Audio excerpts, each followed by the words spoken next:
So you probably hear the term RPO thrown around a lot when you're watching games, whether it be ELF games, NFL games, college games. It's really taken over the sport, and I'll walk you through. This is a perfect example of an RPO. So first of all, let's look at the situation. It's 3rd and 9 for Vienna. They're in 20 personnel, which means 2 backs, 0 tight ends, and this is an RPO. Now, RPO stands for run, pass, option. So it's exactly what it sounds like. The quarterback has the option to hand the ball off or to throw it. And depending on what the defense does, he'll make his decision based off that. In this case, and on third, we played Barcelona, studying their film. They really like to bring pressure on 3rd down.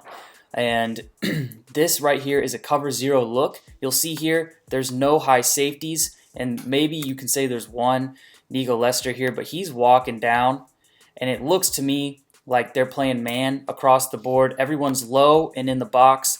Probably a cover 0, telltale cover 0 sign. So first of all, you're thinking as a quarterback, they're going to bring pressure. Also, the run doesn't look good, right? There's a heavy box. We're outnumbered in the run game. So that's where the RPO comes in. It really negates when defenses try and put extra guys in the box, because it allows the quarterback a two-way go. So they're going to run a slant bubble combination here, and all Jackson Urban is going to do is read what Nico Lester does. If he kind of stays right here, then he knows he has the bubble probably, or if Nico Lester flies up, which he does, then we can hit the slant right behind it. And the reason why I'm sure Jackson likes the slant here, and why I would like the slant if I was playing quarterback, is look at the leverage of the corner. Right? We're running a slant against a corner that's a yard outside and outside shade and 5-6 yards off. So getting inside on a slant here shouldn't be a problem. We'll watch it here in full time. So you'll see here that the offensive line is all blocking. It looks to me like inside zone to the right. And so it's definitely an RPO. It's a run all the way. Jackson can hand it off if he wants, but instead he sees the outside linebacker vacate and blitz. He sees Nico Lester fly down on this bubble, which is his responsibility. And you can even see Nico pointing to his corner, telling him, hey, get over top of this slant route as I go take this bubble. You'll see Nico's hand here, but so he knows what's going on, but he's got to take that bubble. He's got to respect it. Again, the corner's outside leverage should be a pretty easy window for a slant. There's no safeties. It's a cover 0 look. So we have the whole middle of the field to work with. Good decision, really good catch. And that is a textbook RPO.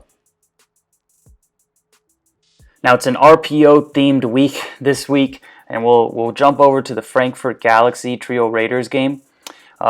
What Frankfurt's going to do here is run a tight end pop pass. This is what it's called. So the tight end is going to just release over the middle. It's called a pop.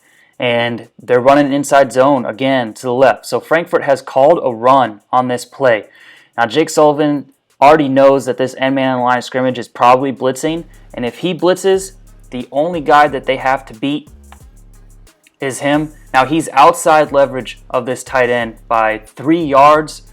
And so Jake can kind of probably pre-snap, no, I'm not worried about him. He can move his eyes inside. And if this linebacker takes any steps upfield instead of getting width, then we know that this tight end pop pass is going to pop wide open. You'll see here, Sullivan is just reading that middle linebacker. He takes 2 steps up. The tight end does what he's supposed to, which is replace that linebacker. Sullivan puts it right over the defense's heads for an easy touchdown. Now, in preparation for the Vienna Vikings game in week 3, when I was at the Surge playing, I was preparing for the Vikings defense, and came across, I remember this play from studying their defense, and this is Frankfurt against Vienna in the second week of the season. So I saw this play that they scored on against the Raiders this week. I said, man, that looks really familiar. It's because they like to run this play a lot. So this is another version of it. It's a tight end pop pass. They do it out of a trips formation here. A tight end attached and 2 receivers on the right. So it's a little bit different formation. It's a little bit different situation. But Frankfurt will go to this play when they feel like they're going to get pressure. They can replace a blitzer with a tight end down the seam. So really, it's a really simple RPO, but very effective.